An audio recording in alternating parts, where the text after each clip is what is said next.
Hello दोस्तों, नमस्कार। The शिक्षक पॉइंट के यूट्यूब चैनल पर मैं कमल कुमार आप सभी का हार्दिक स्वागत करता हूं। दोस्तों, हम लोग आज हिंदी के महत्वपूर्ण प्रश्न पढ़ने चल रहे हैं जो 100% सभी परीक्षाओं में पूछे जाने वाले प्रश्न हैं। प्रश्न होंगे टॉप 30 प्रश्न। टॉप 30 का पहला प्रश्न है आपके सामने, आइए देखते हैं। प्रश्न कर रहा है भैया, रामायण में कौन सा प्रत्यय प्रयुक्त है? रामायण में आयन प्रत्यय प्रयुक्त है। ऑप्शन नंबर सी आपका राइट आंसर बनेगा। ठीक है, चलिए अगला प्रश्न देखते हैं। प्रश्न संख्या 2। प्रश्न संख्या 2 का रहा है, संप्रदान कारक में प्रयोग किया जाता है। संप्रदान कारक में कौन सा प्रयोग किया जाता है? आइए देखते हैं। के हित ये भी प्रयोग किया जाता है, के वास्ते ये भी प्रयोग किया जाता है, के निमित्त ये भी प्रयोग, यानी उपरोक्त सभी। ऑप्शन नंबर डी आपका राइट आंसर हो जाएगा। ऑप्शन नंबर डी आपका राइट आंसर बनेगा। चलिए आइए अगला प्रश्न देखते हैं। प्रश्न संख्या है 3 कह रहा है, पपीता और पावरोटी शब्द है, यह कैसा शब्द है भैया? पुर्तगाली शब्द है। ऑप्शन नंबर 1 राइट आंसर बनेगा। ठीक है, चलिए अगला प्रश्न है आपके सामने। अगला प्रश्न कह रहा है, हाँ जी हाँ, अच्छा इत्यादि कैसा विस्मय बोधक है? विस्मय बोधक अव्यय है। ठीक है, तो भैया कैसा है? स्वीकार बोधक। स्वीकार बोधक अव्यय है। ऑप्शन नंबर बी आपका राइट आंसर बनेगा। ठीक है, चलिए अगला प्रश्न हम लोग देखते हैं। अगला प्रश्न है आपके सामने। प्रश्न कह रहा है, उससे लिखा नहीं जाता। वाक्य में कौन सा वाक्य है? नहीं जाता, जहां नहीं की बात करें वहां भाववाचक आप बताएंगे। ऑप्शन नंबर सी आपका राइट आंसर बनेगा। ठीक है, चलिए अगला प्रश्न है आपके सामने। अगला प्रश्न कह रहा है, मैं अपनी पुस्तक पढ़ूंगा। इस वाक्य में भविष्यकाल है, लेकिन कौन सा भविष्यकाल है? तो सामान्य भविष्यकाल है। मैं अपनी पुस्तक पढ़ूंगा सामान्य भविष्यकाल है, यानी ऑप्शन नंबर बी आपका राइट आंसर बनेगा। चलिए अगला प्रश्न हम लोग देखते हैं। प्रश्न संख्या 7। प्रश्न संख्या 7 है, इनमें से कौन सा पर्यायवाची जोड़ा गलत है? गलत को हमको ढूंढना है भैया, गलत को। ठीक है, गलत को ढूंढना है। तो आम, आम का पर्यायवाची रसाल होता है, ये सही है। सर्प का पर्यायवाची ब्याल होता है, ये भी सही है। रक्त का रोहित रोहित पर्यायवाची होता है, ये भी सही है। यानी ऑप्शन नंबर डी आपका गलत मिल गया। यही ऑप्शन नंबर डी आपका सही हो जाएगा। ठीक है, मुर्गा का पर्यायवाची काक नहीं होता है, काक मिस होता है कौवा, मुर्गा का पर्यायवाची नहीं है। चलिए अगला प्रश्न है आपके सामने। प्रश्न है भैया, यदि संगीत नवीन साहित्य संसार में प्रचलित नहीं हुआ तो मनुष्य मनुष्य क्या करेगा? बताइए भैया, मनुष्य नहीं हुआ तो मनुष्य क्या करेगा? भैया मनुष्य जो है मशीनों का गुलाम बनकर रह जाएगा। ऑप्शन नंबर डी सही हो जाएगा। ठीक है, चलिए अगला प्रश्न है भैया आपके सामने। अगला प्रश्न है भैया, नवीन साहित्य का प्रमुख विषय है। नवीन साहित्य का प्रमुख विषय है भैया मजदूरों के जीवन में बिखरा आनंद। मजदूरों के जीवन में बिखरा आनंद, यानी ऑप्शन नंबर बी आपका राइट आंसर हो जाएगा। चलिए अगला प्रश्न है आपके सामने। अगला प्रश्न है भैया, बेजुबान रहकर भी कविता कर सकता है। बेजुबान रह करके भी कविता कह सकता है या भैया, यानी ए और बी दोनों। ऑप्शन नंबर सी आपका राइट आंसर बनेगा। चलिए अगला प्रश्न है आपके सामने। अगला प्रश्न है भैया, शिक्षक श्यामपट्ट पर क्या खींचकर पाठ को रोचक बनाता है? भैया वह चित्र खींचकर सही है। चित्र खींचकर से अध्यापक जो है बच्चों को ध्यान को आकर्षित करता है, और मानचित्र खींचकर जी मानचित्र बना करके बच्चों को ध्यान को आकर्षित करता है, एकाग्रित कर देता है। और रेखा चित्र, यानी कि इनमें से सभी सभी सही है। ऑप्शन नंबर नहीं दिया है, ऑप्शन दिया होगा तो ये ऑप्शन नंबर यानी कि डी आपका सही हो जाएगा, ये आपका लिख लीजिए। चलिए अगला प्रश्न है, दिया है ऑप्शन नंबर। अगला प्रश्न है भैया आपके सामने, सतत और व्यापक मूल्यांकन के लिए किन बिंदुओं का होना आवश्यक नहीं है? किन बिंदुओं का होना आवश्यक नहीं है भैया? तो आप देखते रहिएगा, निरंतरता, सही तकनीक का प्रयोग, ए और बी नो सही है। निरंतरता और सही तकनीक का प्रयोग ये दोनों का होना आवश्यक नहीं है, यानी ऑप्शन नंबर सी आपका राइट आंसर बनेगा। ठीक है, चलिए अगला प्रश्न है आपके सामने।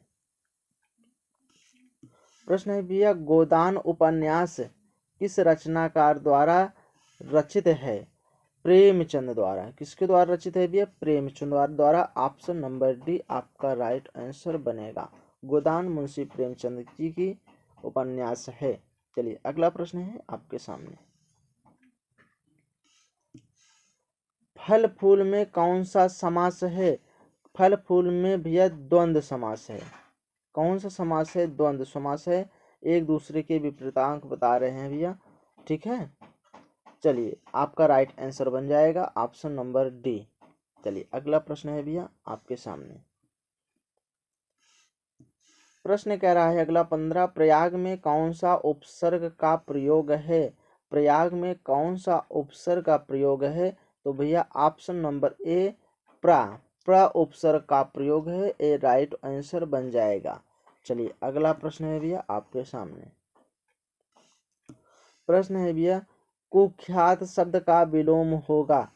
कुख्यात शब्द का विलोम क्या होगा भैया? विख्यात। ऑप्शन नंबर बी आपका सही हो जाएगा कि कुख्यात का विलोम होगा विख्यात। ठीक है, चलिए अगला प्रश्न है प्रश्न संख्या 17। प्रश्न संख्या 17 है भैया, जिनका उच्चारण कंठ के माध्यम से होता है उसे क्या कहते हैं भैया? कंठ कहते हैं। उसे क्या कहते हैं? कंठ कहते हैं। ऑप्शन नंबर सी आपका राइट आंसर बनेगा। ठीक है, चलिए अगला प्रश्न है आपके सामने। अगला प्रश्न कह रहा है, निम्नलिखित में से स्पर्श व्यंजन कौन से हैं? निम्नलिखित में से स्पर्श व्यंजन कौन से हैं भैया? तो आप बताइएगा। प फ ब, प फ ब ये जो है स्पर्श व्यंजन है। ठीक है, ऑप्शन नंबर डी आपका राइट आंसर बनेगा। ठीक है, चलिए अगला प्रश्न है आपके सामने। अगला प्रश्न है भैया, निम्नलिखित में से कौन सा युग्म गलत है? निम्नलिखित में से कौन सा युग्म गलत है भैया? तो उपापचय का अपचय होगा, उपचय का अपचय होगा, काला का गोरा होगा, यानी बर्बर का सभ्य होगा, यानी क्रूर और क्रूरता। ठीक है, यही युग्म गलत है। ऑप्शन नंबर सी आपका राइट आंसर बनेगा। चलिए अगला प्रश्न हम लोग देखते हैं। अगला प्रश्न आपके सामने है।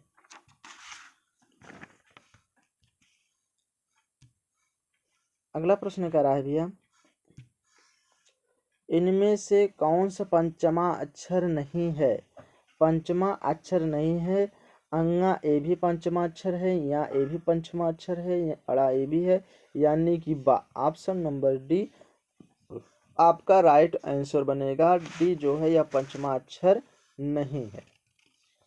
ठीक है, चलिए अगला प्रश्न है आपके सामने। प्रश्न संख्या 21 है, महोत्सव का संधि विच्छेद है। महोत्सव का संधि विच्छेद है भैया महाधन उत्सव। क्या भैया? ऑप्शन नंबर ए आपका सही हो जाएगा, महाधन उत्सव, ये आपका राइट आंसर बनेगा। चलिए अगला प्रश्न है आपके सामने। अगला प्रश्न कह रहा है तद्भव और तत्सम का कौन सा मेल गलत है। तद्भव और तत्सम का कौन सा मेल गलत है। बछड़ा वर्ष सही है, पक्का और पक्व सही है, लाज और शर्म एक गलत है। ऑप्शन नंबर डी आपका राइट आंसर बन जाएगा। चलिए अगला प्रश्न है आपके सामने। अगला प्रश्न है भैया मनु मानव मनहु जानव, मनु मानव मनहु जनु, जानव और ज्यों का प्रयोग किस अलंकार में होता है। उत्प्रेक्षा अलंकार में होता है भैया। आपका राइट आंसर डी आपका सही हो जाएगा। ठीक है, चलिए अगला प्रश्न हम लोग देखते हैं। अगला प्रश्न आपके सामने है। प्रश्न कह रहा है रमेश दिल्ली जाएगा कैसा वाक्य है। रमेश दिल्ली जाएगा कैसा वाक्य है आप बताइएगा। तो भैया यह एक सरल वाक्य है। ऑप्शन नंबर ए आपका राइट आंसर बनेगा। चलिए प्रश्न संख्या अगला है 25। प्रश्न संख्या 25 कह रहा है जहाँ किसी व्यक्ति की उपाधियों का विवरण देना हो वहाँ कौन सा विराम चिन्ह का प्रयुक्त होगा। वहाँ पर भैया अर्ध विराम का प्रयुक्त होगा। ऑप्शन नंबर बी आपका राइट आंसर बनेगा। चलिए अगला प्रश्न है आपके सामने। प्रश्न संख्या 26 होगा। प्रश्न संख्या 26 है भैया व्याकरण की दृष्टि से कौन सा शब्द अशुद्ध है। कौन सा शब्द अशुद्ध है भैया। शहरी ये भी सही है, वापस सही है, भंडार ये भी से, रचयिता भैया गलत है। ऑप्शन नंबर डी आपका राइट आंसर हो जाएगा। ठीक है, चलिए अगला प्रश्न है आपके सामने। अगला प्रश्न है भैया झुंड में कौन सी संज्ञा है। झुंड में कौन सी संज्ञा है भैया। तो झुंड आप सभी लोग जानते हैं समूहवाचक संज्ञा है, समूह का बोध करता है, यानी ऑप्शन नंबर ए आपका राइट आंसर बनेगा। चलिए अगला प्रश्न है आपके सामने। अगला प्रश्न है भैया निम्न में से कौन सा युग्म गलत है। निम्न में से कौन सा युग्म गलत है इसको हम विस्तार देखेंगे। अरण्य रोदन करना ऐसा कथन जिस पर कोई ध्यान न दे सही है। खून पसीना एक करना कठिन परिश्रम करना ये भी सही है। कलम तोड़ना मारपीट करना एक गलत है। ऑप्शन नंबर सी यहाँ पे गलत हो जाएगा भैया। ठीक है, यही आंसर हो जाएगा क्योंकि हमको प्रश्न में कहा है गलत ढूंढना है। ठीक है, चलिए अगला प्रश्न है आपके सामने। प्रश्न है भैया इनमें से कौन सा शब्द पुल्लिंग है। इनमें से कौन सा शब्द पुल्लिंग है भैया। तो समाज पुल्लिंग है, मंडल पुल्लिंग है, वन पुल्लिंग है, यानी कि उपयुक्त सभी। ऑप्शन नंबर डी आपका राइट आंसर बनेगा। ठीक है, इसमें से सभी जो है पुल्लिंग हैं। चलिए अगला प्रश्न होगा और सेशन का लास्ट प्रश्न होगा। ठीक है, इस प्रश्न देखने से पहले दोस्तों ये वीडियो को जितना हो सके उतना आप जो है लाइक करिएगा, सपोर्ट करिएगा। जितना हो सके इस सेशन को आप शेयर करिएगा और चैनल को आप जरूर सब्सक्राइब कर दीजिएगा। सब्सक्राइब करके बेल आइकन को जरूर दबा दीजिएगा। इससे ये होगा कि इस चैनल के माध्यम से बनाई गई वीडियो सबसे पहले आप तक पहुंचेगा। चलिए दोस्तों प्रश्न कह रहा है, प्रश्न है कामायनी किसकी कृति है। कामायनी किसकी कृति है। कामायनी भैया जयशंकर प्रसाद की है। जयशंकर प्रसाद की यह कृति है, जयशंकर प्रसाद। ठीक है, ऑप्शन नंबर ए आपका राइट आंसर बन जाएगा। ठीक है दोस्तों, चलिए धन्यवाद दोस्तों, आज यहीं तक।